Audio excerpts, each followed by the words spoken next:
The Law School Admission Council promised in writing twice that the new LSAT interface would show you which question numbers belong to which reading comprehension passage. But then, for the August LSAT, the first time that software ever ran on a live LSAT, test takers are reporting those markers weren't there. Now, back on June 18th, LSAC published a post on its own website. The first line reads, and I'm quoting, "We have now finalized the new UI for the 2026-2027 testing cycle that begins with the August LSAT." Finalized, that was their word. Then the post lists what's in the finished interface, and there it is, separators in the question bar, marking where each reading comprehension passage starts and stops. And then 7 weeks later, that platform ran on the first live LSAT. Now, of course, software always has bugs. That's not the part that should bother you. But there is one sentence buried in LSAC's complaint policy that decides whether LSAC pays for LSAC's policy mistake or you do. Now, I'm going to read it out loud, word for word, and I want you listening for who does the deciding. Now, there is also a second policy sitting on LSAC's site that opens in 2 days and closes on August 24th. It is the one piece of this that is still in your hands, and almost nobody who tested in August is using it. That one I'm going to save for the end, and it's the part that you can actually act on. Now, I've been teaching the LSAT since 2005. I've watched LSAC roll out countless changes before, but this one's a little bit different, and I'm going to show you why. Now, back in February, LSAC announced it was moving the LSAT onto a new test delivery platform with new software, a new look, and a lot more security. The reason they gave was test security due to cheating, which was a real problem, of course. Materials got out, unreleased LSACs were leaked. So I'm not going to pretend LSAC had no reason for changing things. Then they put out a preview of the new interface in Law Hub in March so students could practice on it. Then a few months later, on May 19th, they published an update listing the improvement they've made after the March feedback. And one of those improvements, I'm quoting here, the question bar will also have separators to show the question numbers associated with each of the reading comprehension passages. Then June 18th, they made another post with the word finalized, with the line separators line again, sitting on top of the list of what the finished product does. Now, if you've never sat through a timed reading comp section, this might not sound like a big deal.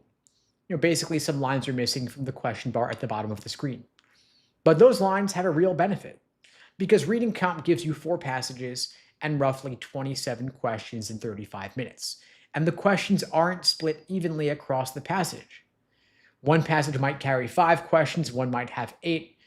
Same reading comp passage length, but a very different payoff. And so one of the first real decisions a lot of people make in that section is knowing which passage to attack first.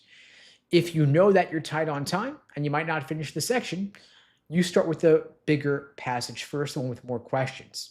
If you're getting 8 raw score points for one passage, that beats getting 5 points for another passage. It's simple math. And so a lot of people took the August LSAT planning to do exactly that. But if you take the separators away, you can't see the question counts per passage. Then there's also the flagging function, where you mark a question to come back to later. So let's say it's minute 31 out of 35 and you're jumping back to question number 14. Without the separators, you don't know which passage question 14 belonged to. So you're guessing or you're scrolling back through the text you already read, trying to get your bearings while the time's running. Let's say that costs you 20 seconds, multiplied by 4 or 5 times across the section. That becomes a minute and a half out of a 35-minute section. And you're spending it at the worst possible moment when you're already behind and you're feeling a bit rattled. Then let's say there's the cost of the unfamiliarity, the surprise. You practiced on one interface, you got a different thing on test day, on the highest stakes morning of your entire law school application cycle. It's costing you a few minutes while you figure out what you're looking at. Now, LSAC has a page called LSAT Test Day Complaints and Feedback. It describes 2 different things you can file. Feedback, which helps them improve the test and does nothing for you at all, or you can file an official complaint, which forces a response. To file the official complaint, and I'm reading straight off the page here, you've got to submit it through JD Services within 2 calendar days after the date of your applicable test. 2 calendar days. So let's say you walk out of the test fraud, you genuinely don't know whether the strange thing you saw was a glitch or just what the new test looks like now, because it's new for everybody. This was the first LSAT administration ever run on this platform, so you have no baseline. So let's say you go home, maybe you sleep on it, then a couple days later, you finally look at a forum and you see that 40 other people have the exact same experience, and you're realizing this 3 or 4 days later. Now, I'm already recording this after every window from the August administration has closed. And I don't know how many people had this experience. All I know is anecdotes from students who reached out to me. LSAC is the only organization that really has the actual number. And as of today, I can't find a single post on LSAC's site or their social media acknowledging that anything went wrong on the August LSAT. They've posted plenty about the interface itself in February, March, May, and June, all detailed, all saying they're taking everyone's feedback into account. But the day it ran live for test takers and had issues, I've got nothing from them. Now, of course, the reading comprehension problem got the most attention because it hit the most people, but reports from the testing week were not limited just to the reading comp issues, because beginning with the August LSAT, almost everybody tests in person at a Prometric testing center. If you want to take it remotely, that is an exception you have to qualify for. You get it if you get a disability accommodation that requires remote testing, if you're active duty military stationed abroad, if you're more than 180 miles or a 3-hour drive from a center with open capacity, or if your center is closed for weather. If you're given that exception, LSAC now requires you to run your smartphone as a second camera pointed at yourself for the entire testing session. That is their second camera policy, starting with the August LSAT. Now, I understand the security thinking here, and I also know what happens when you make a high-stakes test reliant on 2 devices instead of just 1. For a lot of test takers, their phones would die midsection and run out of battery because you're running a camera for over 2.5 hours. Or if your phone falls over in the middle of the test, which of course could happen, I could totally see that. If the proctor has to get involved, you have to pause your test, then you're negotiating with their test support in the middle of the LSAT. So keep in mind that the people who got these exceptions to take it remotely are people with disability accommodations and people who live, in many cases, remotely with shaky internet. They're in rural locations. And so they're the people with the least margin for error who have the most technology to figure out themselves. Now, a lot of people who had approved stop, start, break accommodations came back from a break to find out that their answer choice eliminations were wiped completely, so they had to redo work they had already finished while the clock was ticking. For a lot of people, the test restarted on its own around the 10-minute intermission before they even sat back down. A lot of people who went to report a problem found the reporting system itself had crashed. And I'm laughing here because this is so just absurdly awful. It's like a comedy of errors here. I think this is terrible, and I hope that they improve things for folks taking the LSAT in September, October, November, and beyond. And so take these for what they were. Of course, this is a select group. Not everybody had a bad experience, but I hope that LSAC can learn from these mistakes for the future. Now, when LSAC was previously describing the new interface, they told everybody in advance that their platform cannot do single-click answer elimination. Their phrase for it is, quote, radio button functionality, where basically going from picking an answer to crossing one out takes an extra click. And they said flat out, the underlying platform won't let them change it, which is honest of them. At least you got to give them that. But this costs you time. If you've got to cross off wrong answers across 3 scored sections, 4 sections in total, that's 100 questions. Every extra click is costing you seconds. That adds up to be a couple minutes. Maybe it's real time off the clock that you can't get back when things are strictly timed. And so know what happens after you file an official complaint, because in many cases, that's what you're going to want to do as your only recourse here. When you file a complaint officially, it puts a hold on your file while they investigate. Their language is that the hold, quote, may delay the reporting of your LSAT score. So step 1 of you asking for help is the consequence that your score may not come out on time. It's placing a delay on your file. Then when you file, they ask you to pick an outcome.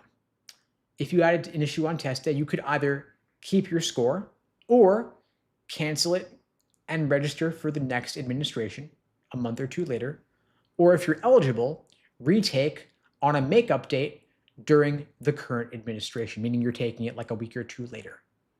Then comes this. I'm reading it word for word. Quote, if LSAC's investigation does not confirm your complaint, you will still have the option to keep or cancel your score at that time. However, you will be responsible for paying your registration fees for a future LSAT, and you will not be able to retest during the current administration. Meaning, LSAC picked the platform and they wrote the complaint policy. They set the clock at 2 days. Then they run the investigation into their own administration, and they're the ones who decide whether your complaint gets confirmed. Nobody outside LSAC reviews any of this. There is no objective third-party investigator. And if it comes back unconfirmed, look at what you've got now. You paid over $250 to register for this LSAT. Now you're paying again for a future test. You can't retest this administration. And if you cancel, LSAC records it on your file as a candidate cancel and counts it against your test taking limit, which means a bug in their software just used up one of the attempts you're allowed to have. Now, I don't think anybody at LSAC did this on purpose. I think it's worse in a more boring way. I never assume malevolence when it could just be incompetence or lack of caring or lack of forethought. But if you look at the consequence here, this is a process with no outside check in it, and it's running on a mistake the organization itself made, and you as the applicant are the one who's got to prove something happened that was not your fault.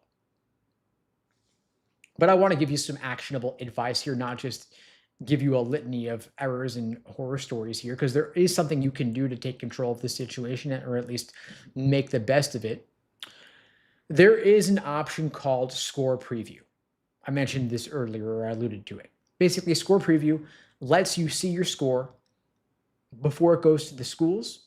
You get to see your score before deciding whether to keep it or whether to cancel.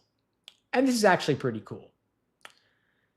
If you want the cheap version, it's $46, but you've got to buy it before the first day of testing. So for August, of course, that option's gone. LSAC also sells it after the fact. For this administration, that window opens in 2 days, August 15th, and closes August 24th. And after the fact, it costs $87. But if you have an approved LSAT fee waiver, it's free. Now, August LSAT scores come out Wednesday, August 26th, approximately 2 weeks from now at 9 a.m. Eastern Time. With Score Preview, you get 6 calendar days from the moment you see your score to decide whether it goes on your record. Now, there is an LSAC FAQ on their site, which tells you what happens to those 6 days if there's a hold on your score. LSAC's answer is that the 6 days start when you get your score back, not on the general release date.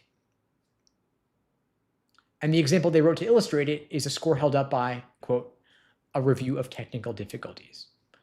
So LSAC knows this sort of thing is inevitably going to happen. So basically, if you filed and your score is stuck behind an investigation, if you buy Score Preview, it doesn't waste your money and doesn't burn out your window. Your clock starts when you actually see the number. Now, keep in mind that canceling counts against your annual LSAT limits and your lifetime LSAT limits, same like any cancellation, and it shows up as a candidate cancel. If you spend the $87, you get information to make a more informed decision. Now, even though we're past that 2-day complaint window, it's still worth sitting down and writing down what happened if you did have a bad experience in August. You want to know when you took the LSAT, which testing center, what section, what happened, what was on the screen, what you expected to happen instead, what you did about it, whether you talked to the proctor and what the proctor said. So do all that now while you still remember it before your memory gets fuzzy. You can still submit feedback through JD Services, and hopefully it'll at least improve the situation for everybody going forward. Now, there are some people arguing that retaking the LSAT is risky because a retake somehow costs you scholarship money. I want to kill that myth right now. Schools only take into consideration your highest LSAT score on your record. The high score is what drives their medians. It determines their standing in the US news rankings. And so that's what they ultimately care about. And that's what dictates the scholarship money they're going to offer you. The cost of retaking is really just delaying your application by a month or two, which is an understandable concern because law school admissions is conducted on a rolling basis. Applications open in the fall. If you took the August LSAT scores, come back at the end of the month, you can apply the second applications open in September. If you got to push it back a month or two, it will delay your application a little bit. But the good news is that September, October, even November is still early enough in the cycle to get scholarship money, to get into better schools. And it's better to apply a month or two later with a higher LSAT score than earlier with a lower LSAT score. So think about what score you need to be above the medians to offset a relatively lower GPA if that's your situation. If you could get just a point or two more on the LSAT, it's worth delaying by a month or two to get a higher score.